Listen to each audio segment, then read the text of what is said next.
Remember where we started our library check? We mentioned the name of Winston Churchill.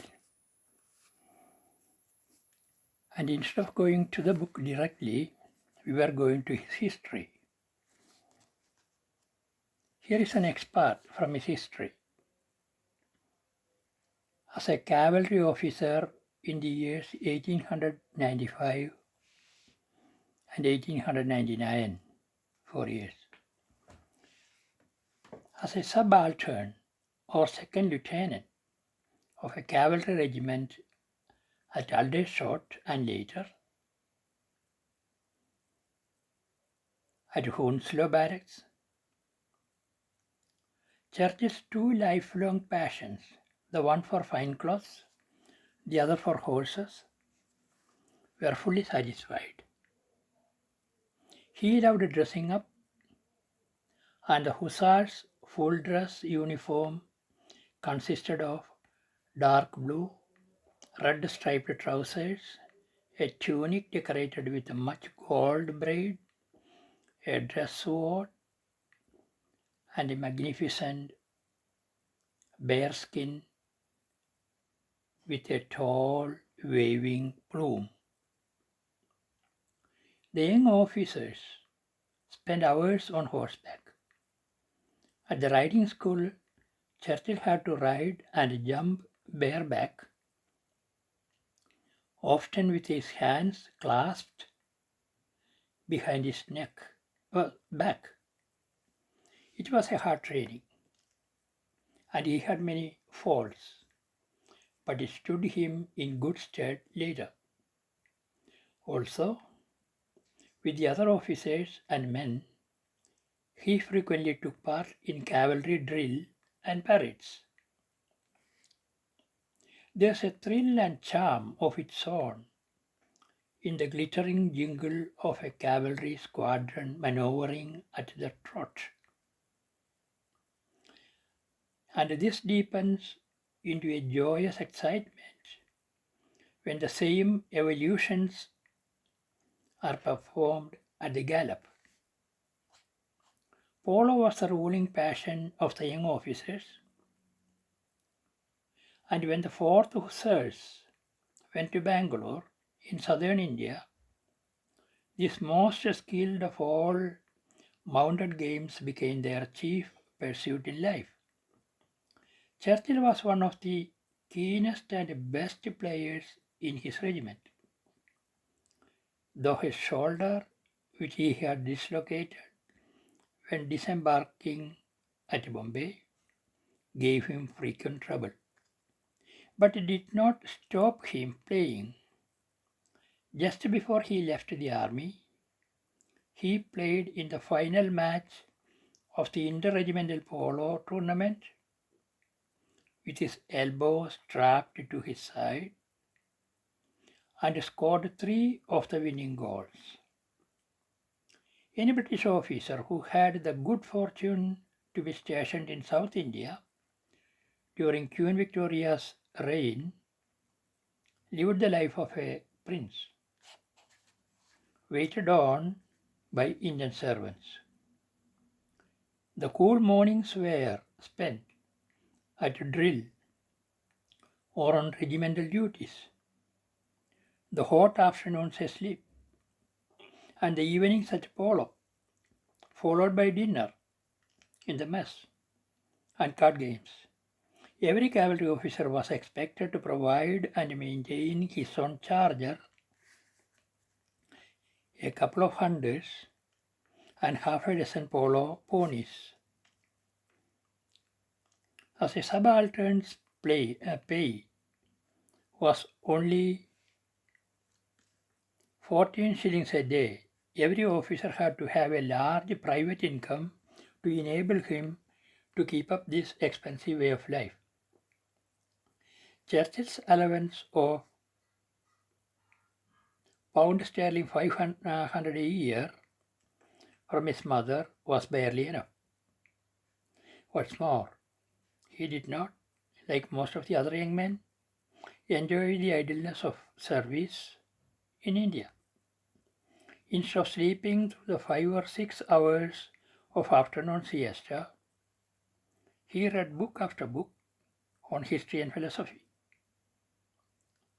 He had at this time 2 aims in life: to earn enough money by writing to be independent, and to see as much active service as possible. He achieved both these aims in a remarkable way, combining the roles of journalist and soldier no less than 4 times in 5 years in Cuba, on the northwest frontier of India, in the Sudan, and in the South African War.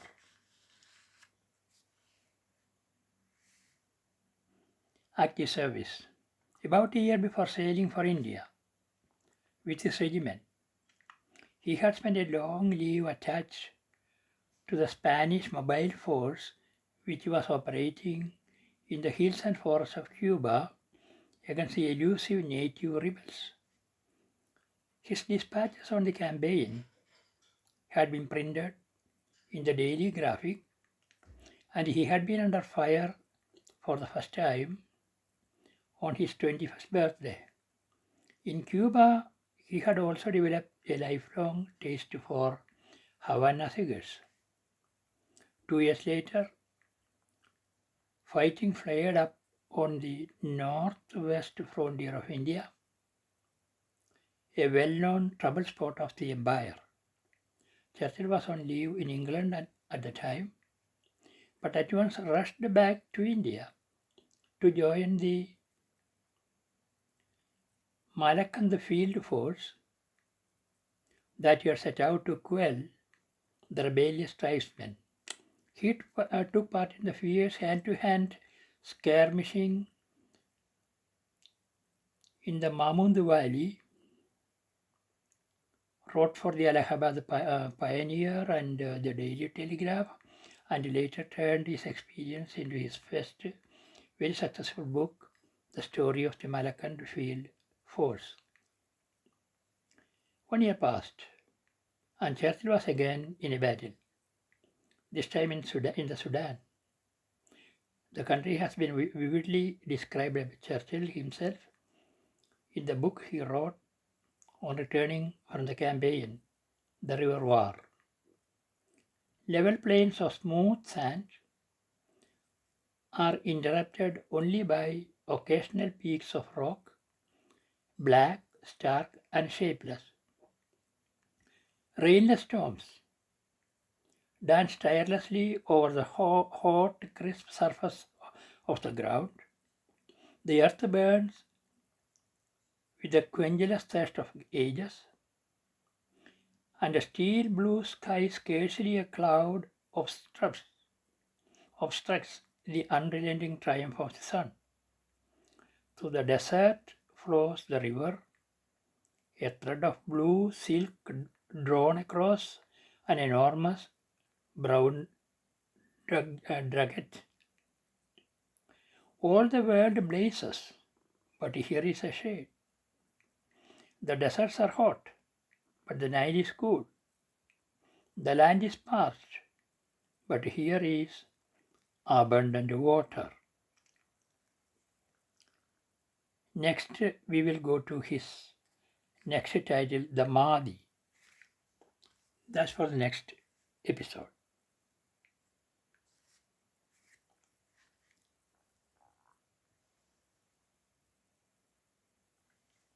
As you have been noting, in the library check we were starting with English history and especially a man called Winston Churchill. If you happen to be following my other series in Malayalam Pusthakaparijayam, you may notice we are coming across another guy called Mahatma Gandhi. Both are much related to India, where I come from. You may see later that this same Winston Churchill was regretting why Mahatma Gandhi was not yet dead around the time when He was leading India